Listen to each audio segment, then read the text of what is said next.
Text and message of Micah. Text and message of Micah. Text and the prophetic message of Micah. In this unit, we shall look at the background information such as authorship, date, purpose of the book known as Micah. We shall ask the questions: what were the messages and the main content of the book of Micah?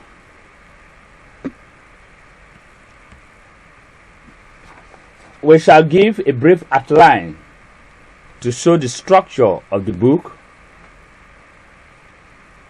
and we shall point out the significance of the message of Micah and try to see the practical implications. Now, the background information.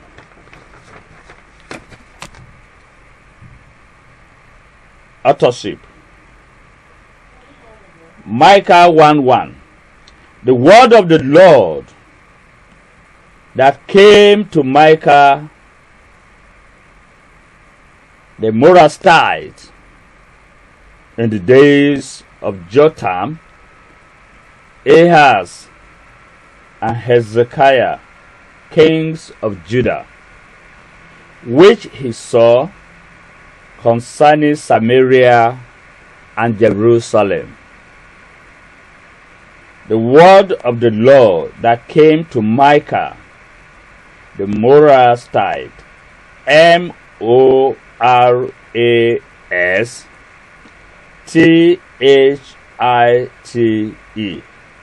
Morastite. In the days of Jotham, Ahaz, Hezekiah, kings of Judah, which he saw concerning Samaria and Jerusalem. The book of Micah identifies Micah, whose name means who is like God. In other words, the prophet Micah, who is identified to have written the book of Micah, has his name as who is like God. This is contained in the book itself. It comes from Moreseth, Moreseth.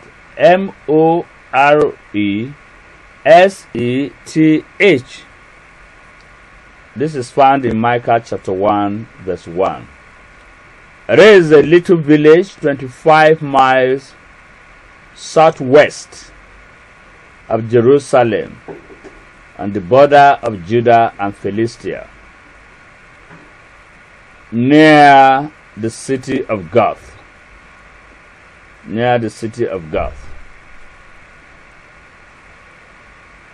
Micah preached in the southern kingdom of Judah during the reigns of Jotham, Ahaz, and Hezekiah, 739 BC to 686 BC. He was a contemporary of Isaiah in the south. So we identify Micah as the author of the book of Micah. Date of writing. The book of Micah was likely written between 735 AD and 700 BC. The book of Micah can be dated between 735 AD AD and 700 BC. This according to Cork Bible Institute. Cork, C-O-R-K, Bible Institute, 2007. Purpose of writing. The prophetic message of Micah juxtaposed judgment and hope. By this we mean the book of Micah dwells on the problem of judgment, but at the same time talked about hope for the people of God. The prophecies announced judgment upon Israel for social evils, corrupt leadership, and idolatry. This judgment was expected to culminate in the destruction of Samaria and Jerusalem. Likewise, the book of Micah proclaims both the restoration, transformation, and exaltation of Israel and Jerusalem. The messages of hope and doom are not necessarily contradictory. However, since restoration and transformation take place only after judgment. And so the book of Micah is concerned with presenting the problem of justice, of judgment, and the fact that there is hope. Now, an overview of the messages contained, the content, and of course the outline of the book of Micah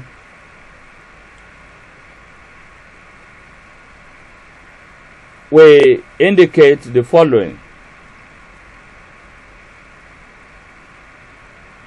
The prophet condemned rulers, priests, and prophets of Israel who exploited and misled the people. Consequently, Jerusalem will be destroyed. Nonetheless, Micah predicted the deliverance of the people who will go from Jerusalem to Babylon, and concluded with an exhortation. The ideal ruler will come from Bethlehem to defend the nation.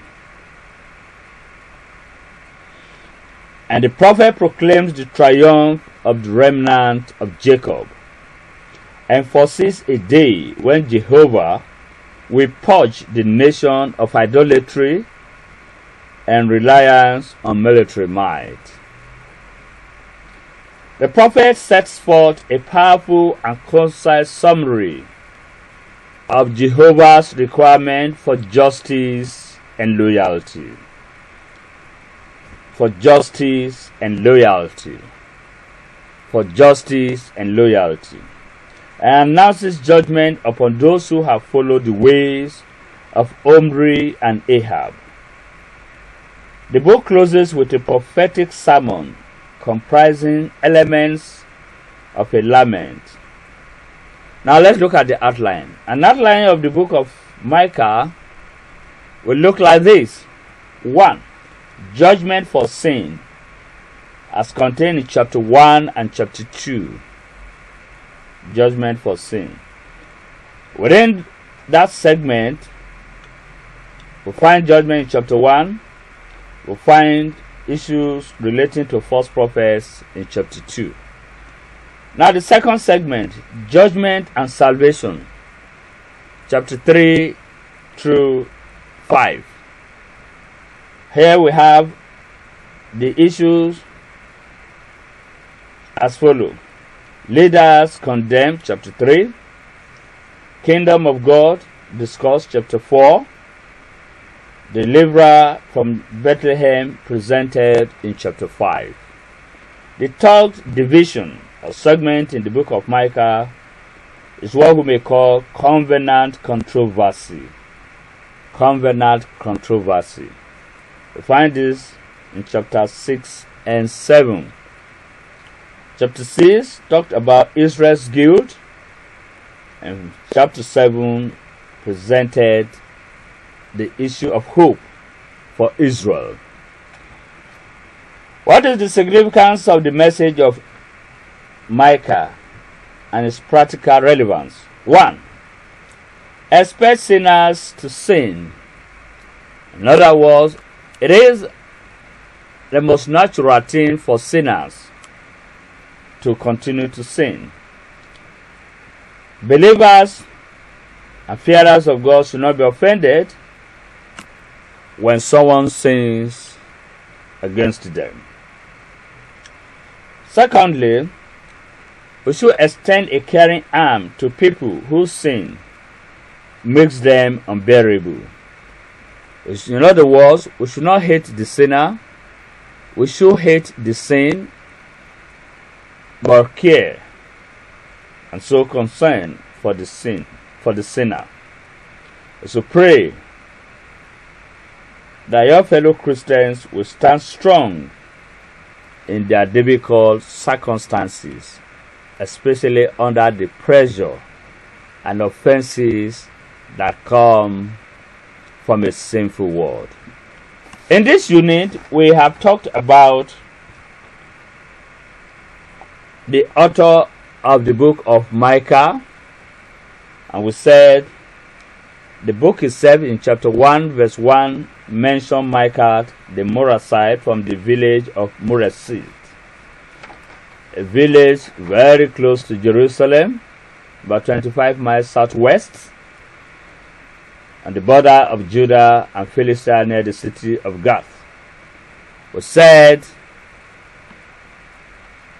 Micah prophesied in the southern kingdom of Judah during the reigns of Jotham, Ahaz, and Hezekiah in 739 BC to 686 BC.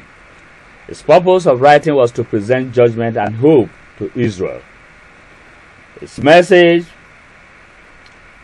brought out the evil of exploitation by rulers, priests, and prophets in Israel, and the fact that the people were misled, and that Jerusalem will be destroyed, Samaria will be taken captive, Jerusalem will go into Babylon. However, Prophet Micah presented message of hope and restoration, and the remnant of Jacob will flourish. We gave the major divisions of the book: judgment for sin, chapter 1 and 2, judgment and salvation, chapter 3 to 5, and covenant controversy, chapter 6 and 7. We also mentioned that sinners will likely continue to sin.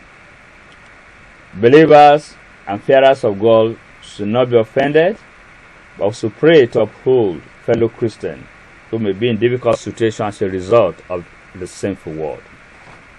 Thank you for listening.